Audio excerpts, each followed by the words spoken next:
Hello there and welcome to another edition of Red Army TV. Happy New Year from all of us at Red Army TV, and we're hoping 2019 is going to be a fantastic one for the borough. Two great guests. I've got Mr. Chris Lofthouse from Red Army Social and Mr. Phil Bullock, the Red Army Rambler. Fellas, thank you very much. Good evening. You all right? Got loads to talk about. Loads to talk about. Can't wait. We're going to talk about Ipswich, aren't we? We've got to talk about Ipswich. Obviously, we were in here and done a show on just after the Boxing Day. I don't like to refer to it as the Boxing Day massacre, but it's always coming into my head. The people out there knew what I thought of that. We then moved on to Ipswich. Phil, what happened? Do you know, I know we sat in here and we said that it wasn't the best game against Sheffield Wednesday, but I do think that actually against Ipswich, and I appreciate the bottom of the league, we should have beaten them anyway, we should have been playing a lot better. But the fact of the matter is, we've gone 8 or 9 games now where we've been nowhere near our best. And I think 2-0 against the bottom team, who do have players like Adam Reach that can, that do have players like Sheff Wednesday do in terms of Adam Reach, that can change the game. We were able to keep them back. I mean, Jonas Knudsen is a player that would have been playing had he not been linked with a move to us, and I think Paul Lambert came out at the end of the game and said that there is interest. But I do think it was a good 3 points. There were 2 decent goals. I know one was a penalty. But I think the overall performance was a lot better than what we'd seen against Sheff Wednesday. We'll come on to that penalty a little bit later. Was it, wasn't it? Chris, I think it was a needed 3 points, wasn't it, from where the mood was from Boxing Day? Yeah. What's your take on it? Definitely. I mean, we did a little piece just after the match, actually, and we both kind of agreed on that point that it wasn't the best performance in the world. It was much better than Sheffield Wednesday, and it was what was needed in terms of of confidence for the team. And 3 points. 3 points is massive, no matter how you play. You know, whether it's 5-0 or a 1-0 script, win 3 points is 3 points. So I was pleased. Yeah. Yeah, I mean, I think the result for us was certainly after the Boxing Day, and again, I don't want to dwell on it, but I think I said it was dreadful. I mean, the time I've watched the borough, Boxing Day was, for me, probably one of the lowest parts of watching the borough, because we weren't creative at all. We did sort of bounce back against Ipswich, but I have to keep in my mind, and I'm sure we used to, that they are rock bottom. Yeah. That they looked like a team what were there to get beat. And to be honest, I thought they were there for the taking at some point. But the 3 points were good. Now the penalty. Phil, was it or wasn't it? Do you know, honestly, I don't know. I just remember I'm sat northwest upper, and I just remember looking down there and seeing no players around him, just him going down like he'd been shot, and I just thought, not a chance. The ref blew the whistle, points at the spot, and I was like, okay, obviously something. And I'll be honest, I still haven't seen the incident. I know you mentioned earlier, Chris, that perhaps there might have been an arm thrown across him to stop him. Yeah, I mean, we sit in a similar area of the ground, so, you know, it was the other end of the pitch to where we sit, so, you know, I didn't get a close view. But to me, it looked like he'd run past the defender, and the defender had caught him sort of neck, shoulders, upper body, somewhere along those lines, with an arm.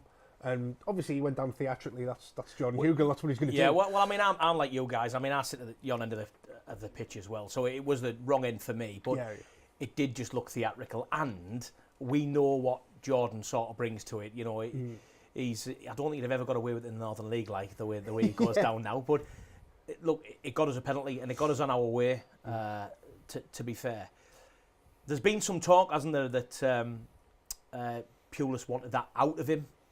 But to be fair, I think he'd have been over the moon that we got that penalty. Yeah. I thought from the stands it felt really, really important. It was one of those. It wasn't just kind of a normal penalty. It felt like there was a lot of people really sort of waiting to see whether it went in or not, and you know, not watching it. And I think just that goal, penalty or not, just that goal, give everybody a boost, because it had been a while since we'd seen a goal. I think it's the first penalty Middlesbrough have been awarded at home this season. It could be the first penalty that Middlesbrough have been awarded this season. But certainly at the Riverside, and it was nice that there was it was pressure for that one player, but it wasn't pressure on the team to score. I know after we'd scored, South Stand, echoes around the stadium, you know, we've scored a goal. Yeah, And that was quite funny. I was going to come on that. I think it's the first time, and I don't know about you guys, but it's the first time, and I think I've ever heard at home, certainly at the Borough, home fans, we've scored a goal. Yeah. And sort of just before that, we cheered a forward pass. Yeah, we did. Yeah. I think a lot of that didn't we? We cheered the fact that the ball had gone forward. Yeah, I think a lot of that was because Sheffield Wednesday fans were singing it, so I think we were maybe singing it as a bit of a joke to say, you know, to copy that. Yeah. But I mean, I know you don't want to talk about it, and you don't want to go back to it, but the Sheffield Wednesday game, I've never seen the Borough crowd like that. I've seen them boo at the end of a half. I've seen them boo at the end of a match. I've never known them boo sporadically throughout the game at bad passes, at you know, passing backwards. So I think the goal, just to give us the upper hand in that game, was just such a lift for everybody. I mean, we spoke, didn't we, last time? We spoke last time we were on, you know, and clearly, and look, we say it 1,000 times, we're going to have a look at a poll that we've put on it, you know, and it divided opinion. I honestly believe, in my opinion, and football is all about opinion, fellas, isn't it? Yeah. You know, in my opinion, that I sit at that Riverside and pay me money like everybody else, and I honestly think that the Riverside at the minute is split. You know, you've got guys who are quickly to jump on and boo and have a go at the gaffer, and you've got people saying, let's just give him a chance, you know. Just got a couple of comments coming in there. Just Stu Gawley. Stu, good evening. He's talking about the attacking player from Huddersfield. We're going to have a chat in a little bit about that, Stu. But also, he mentions Ipswich and just says, Ipswich, man, come on, it's the worst team in the league. A bit sort of what I was saying. Yeah. I thought at times that they looked the worst team in the league. However, I think sometimes, and I'm trying my hardest to bite my tongue not to say negative tonight. I think sometimes when we play our game, or Tony sets up to play his game, it invites teams like that on. Yeah. And I think Sheffield was the same on Boxing Day. It invited them on. And it invites teams like Ipswich who come up there and say, you know what, if we get a goal, if we get a chance, we might get a goal here. And then all they do is they just stick 10 men behind the ball, don't they? That's exactly what Sheffield Wednesday did. Yeah, I mentioned this again in that show, and what we'd said is we set up in such a way that we might be 5 minutes out into the game where we're all over them, but very quickly we sit back and we allow them to come into the game. The difference for me is we then don't know as a team how to take that control away from the opposition and then apply it almost back on themselves. We soak up the pressure, but then we don't know how to turn that around. So I'll pose the question to you, Chris, because I think I know your answer, Phil, to be honest. Who do we blame there? As a fan, we sat there, you know, let's be honest, look, we don't go, you don't go to a Take That concert and want to listen to Rolling Stone songs. Yeah, exactly. Yeah, right? Yeah. So you go to the Borough to watch entertaining football. You go to any football club, it's an entertainment industry. Yeah. Right? So do we blame the gaffer for the way the players are playing, or do we blame the players for that particular game? But then when I say that, it's been a couple of games, hasn't it, where we sort of set up that way. So I know which way I lean to, and I know which way Phil leans to. What's your take on it, Chris? You've hit the nail on the head there with a couple of words you used there, set up. It's the gaffer that sets the team up. And we were talking before we came on, and you put the point across that the players will only play how they're taught to play. And we've talked about it on the social show where we've said that, you know, we do play a lot of central midfielders that aren't attacking. We do play, you know, we don't have wingers. We've got one man up front. It is, I'm not going to say a negative formation, but it is a defensive formation. Now, for me, there are options in the team to play something with a, you know, maybe a Downing behind a striker, or two strikers with a Downing, and then you can still play your Clayton and your Bezic, or your Clayton and your Howson behind those three up front if you wanted to. So there are options within the squad for me to put a more attacking lineup out there. It's just Tony Pulis isn't choosing to do it. He's choosing to stick with what he knows, which is, as you said, try and nick one, soak up the pressure. But you're saying there about putting Downing behind the strikers and whatnot. He had a worldly season at West Ham. Do you not think that if Tony Pulis thought Downing is better behind the striker than he is on the wing, that naturally he would do that anyway? If he thinks that he's going to get... So, and that's so it comes back to answering your question, even though you know the answer. I do, because I think against Derby, which I know we're going to come on to, typically, would we have gone so offensive against a team that are flying high right next to us in the league, have the chance to leapfrog us if they win?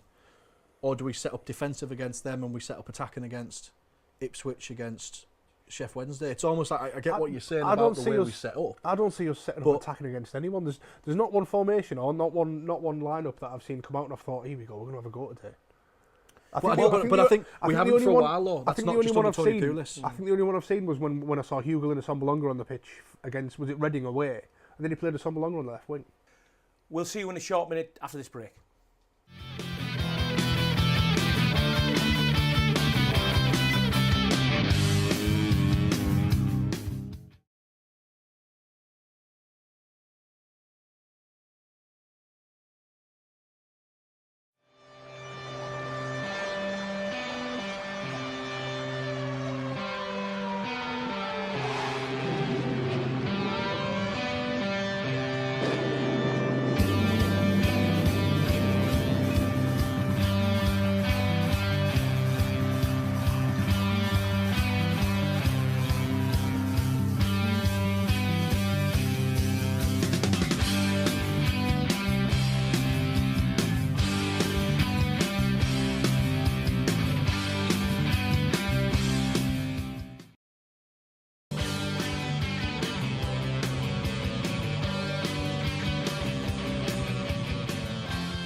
Welcome back to Red Army TV. Got Chris and Phil on the sofa.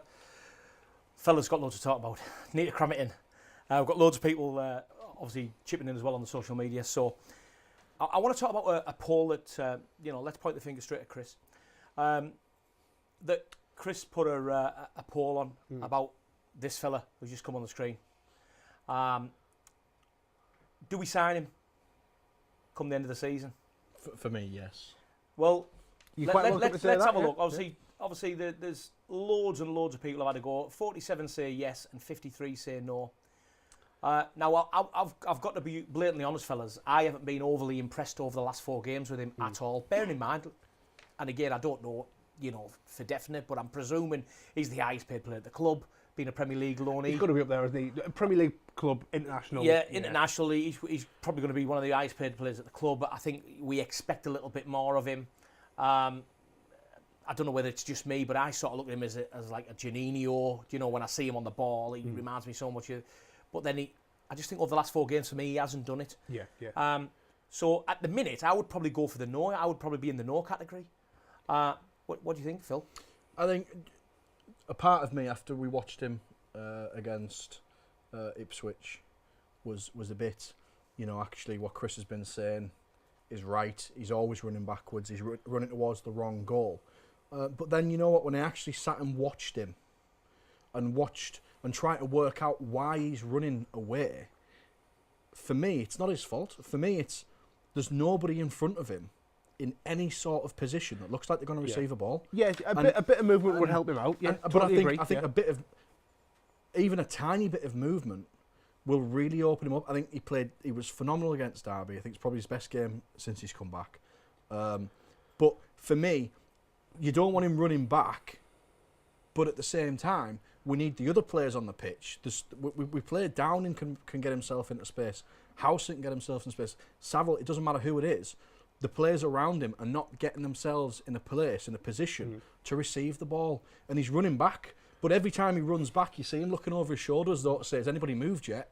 And you see everybody else just looking, watching him run back, not making an attempt to try and get into position to receive the ball. I can agree with that to a certain extent, but I can also disagree with it to a certain extent as well. There was a couple of people that commented last night saying, if we sign a winger, if we sign a pair of wingers and free him up in midfield, they'll get better. What if we doesn't? What if we go out and spend loads of money and he's still playing exactly the same as he is? What if he doesn't? What if the other players step up and it doesn't affect his game? It's the fact he is capable of being a brilliant footballer. And we saw that last season. And can you remember at the end of the transfer window, when we looked like we were going to sign him, but there was a question mark over agents and £6 million and stuff. We were saying at the time. Again, let's have a look at our recruitment people there. Yeah. Why have we got that over the line, by the way? But that's exactly. Another one maybe for another show. Yeah, exactly. But we were saying at the time, if someone had come along and said to you, would you have Bezic for £6 million? We all said yes. Oh yeah, absolutely, without a shadow of a doubt, yes. But it's the when he comes deep to collect the ball and then he faces up to the opposition striker as if he's going to take him on. It's like, oh, wait, mate, you're 10 yards outside our box. Why are you trying to take people on? But I think he's doing that because he's trying. He is trying to fire us up. When he gets on the ball, I don't see him get on the ball, and I don't think, oh God, he's on the ball. You see him, he takes the ball, and I'm like, yes, where are we going? And to be fair to him, his first thought is always look forward. And he's looking there, and he's thinking, right, there's nothing. I'm going to have to go back because if I run back, somebody's going to make a move, and I'm going to be able to get rid of the ball. So there's a couple of things there, fellas, isn't there, really? Because, first of all, he is an attacking midfield player. Yeah. There's no doubt about it. He's not a defensive midfield player. He's an attacking midfield player. That's what he's been brought in for. Yeah. He's been into Excite. He's been brought into Excite. I'll go back to what we spoke about in the first half, though. The setup, the formation. Yeah. Doesn't suit a player like him. Yeah. So are we then now being overcritical to a player who doesn't suit the formation that we play in? Potentially, yeah. I think that's what it is, because I think if there was 2 strikers on the pitch, I think he will always probably find at least one of them with a pass. But because we've only got one player up there, he seems to get the ball and take the ball forwards and think, there's a pass on here, but there's a better pass on here, but there's I've lost it. Every time he gets the ball, and I know a lot of people are critical of Adam Clayton for doing simple things, but he hardly ever loses the ball. He'll pass. I'll take a sideways pass over losing the ball any day of the week. So we move forward, fellas, to New Year's Day. Obviously, Derby. I don't think anybody saw at the start of the season to go to Derby away and get a point. I think we'd have been absolutely over the moon then. Yeah. Obviously, the early goal sort of sucker punched us, and I've heard what the gaffer said. I think he said that, with the injury and the change round about 15-20 minutes just before the game kicked off, I sort of don't get that. With my limited sort of involvement in grassroots football and sort of like Northern League football, I just thought myself that sort of it was there for the taking the full game, over the full 90 minutes. But I thought the Butter were the better side. But I don't know what you think, Chris.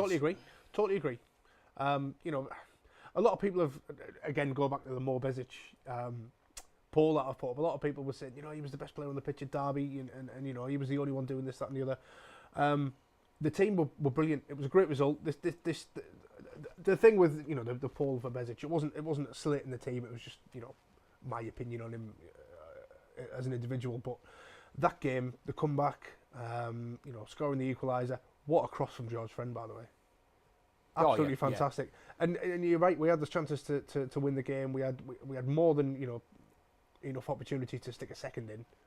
Is it crisis over? We were talking sort of Boxing Day. Is it a crisis when it was inept, in my opinion, on Boxing Day? Is it sort of there's this long-standing joke that the Borough always crumble over the festive period. We crumble at Christmas. We come down with the decorations. It's gone on for years, ever since I was a kid. Yeah. But I mean, as points go, I suppose it hasn't been that bad. Last 3 games, 4 points. Display-wise, maybe. I mean, the Boxing Day game, like I say, it was terrible in my eyes. But are we just papering over the cracks, Chris, or is the crisis over? I don't know. We seem to be saying this every transfer window. We seem to be saying this is a massive window. We need to make some changes. We can't carry on the season as it is. But it is a massive window. We do need to sign some attacking players. We can't carry on by the skin of our teeth, as Phil said, setting up with 3 central midfielders that are defensive, 5 at the back effectively because you get the full-backs and everything. We can't carry on setting up every single game like that, one up front. We can't. Which leads us fantastic. Puts me straight into the transfers, Chris. Thank you very much. Transfers, obviously been some incomings and outgoings. Just got a couple of comments on the social media there. Anton Sedgman, Anton, good evening. Will Van La Parra make a difference? Where can he fit into Pulis's football? I've got nothing else to do but look at stats. He hasn't got the best stats in the league. I think he scored 5 goals in 78 games or something. But take that away from that. He's at a new club. It's a potential fresh start for him. You are right. He ticks all the boxes for what Pulis wants.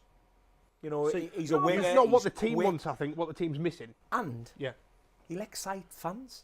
Hope so. When he gets the ball and starts running at players, if that's what he's been brought in to do, he'll excite fans. And for me, as a fan, I'm sorry, that's what I want to see. You're like every other fan there. You've looked at stats. Before he's even put a shirt on, before he's even kicked the ball, you've looked at stats. He's scored 5 goals in 2 years.